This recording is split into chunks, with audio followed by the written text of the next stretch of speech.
What's up, guys? It's Migs with Market Open. I wanted to do something a little bit different. I'm not going to go through all the trades that I took today. I overtraded. I will admit I overtraded a little bit. I took a loss on eBay pretty early on. Actually, I decided to go long.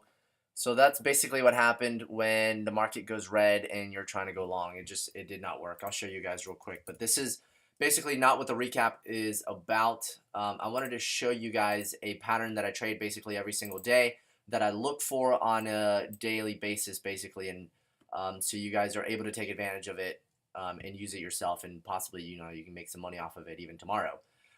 So I decided to go along on eBay over 46 right here. You see this little pullback. Put my stop right here over the 85. I believe I took.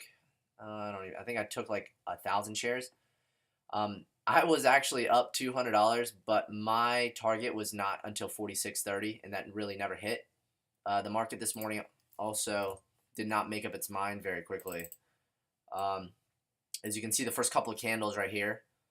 So right during this period, so right until about here, the market had not made up its mind which way it wanted to go. So eBay was going fine, but then the market decided to actually go red. I did notice that and took that into consideration. I probably should have halved my size as soon as it broke down below 46, but I didn't.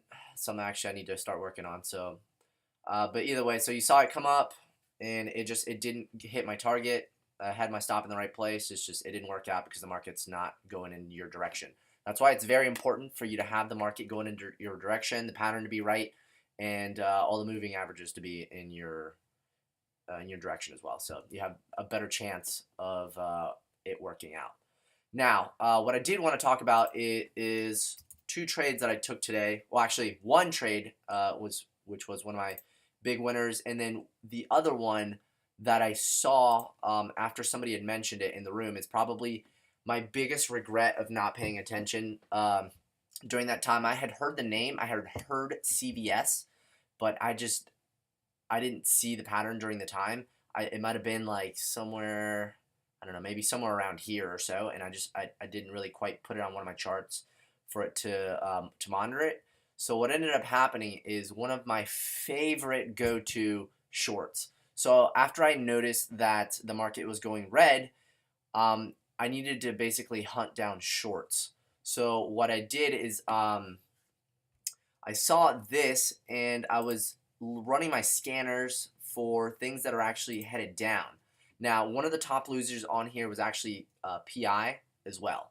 So let's talk about CVS first. So CVS pulled down, straight down, and actually pulled back up to the 9 and VWAP right there. Here, let me zoom in a little bit so you guys can see it. So this is one of my go-tos. Remember that I short under the 9 and under VWAP.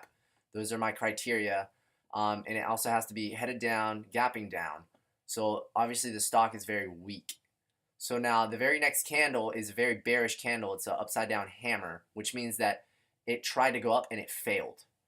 So my entry should have been here. So the low of this candle, which is 77.23, I should have gotten in at 77.22 with a stop right here at 77.25. I could have taken 500 shares short. So very next candle, it triggers, stop is up here, and nothing but red candles. And actually there is around $450 that I missed out on just in here with all these red candles.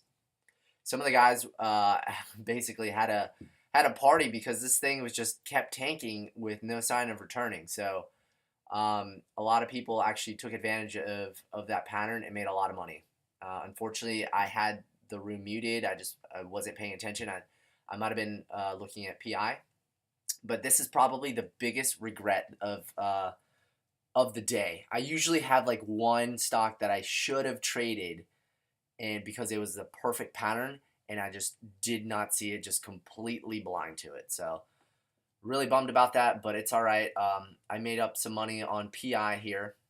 So PI was one of my main candidates as well for a short. As you can see, it gapped down from up here at $23, and it basically, let's see here, it got cut in half almost. Yeah, so it's down 44%. And as you can see on here, it pulled down exactly the same thing. The only thing is that it didn't come up to VWAP.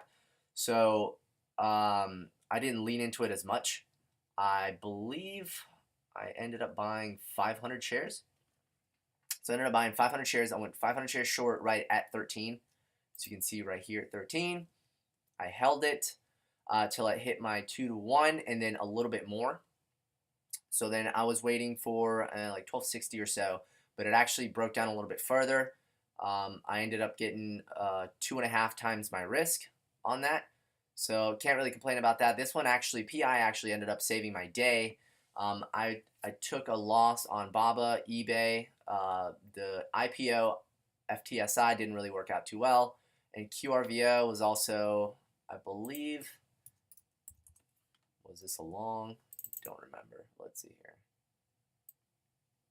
QRVO. What did I do with this thing? I actually ended up shorting it.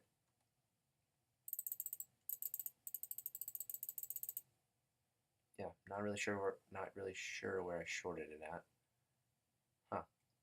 Oh well, but either way, let's recap PI and CVS real quick. So remember, the criteria is it has to be gapping down. It pulls down, pulls back up to the moving average. Now I notice here that it was bouncing off the whole number. So you can base your risk off of this right here, the 34 or the 25, either one. So you short it right under the whole number as long as it pulls back to the moving average, and then you just short it all the way back down until you either hit 1 to 1 or 2 to 1. And now this is something that I only took $100 risk on, and this is something that I would have taken $200 worth of risk on because it was so perfect.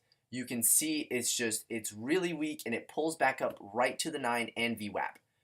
Entry is the next candle to make a new low. So right here at 7723, or yeah, 7722, and just short it all the way down. You could have gotten 2-3 times your risk easily on this.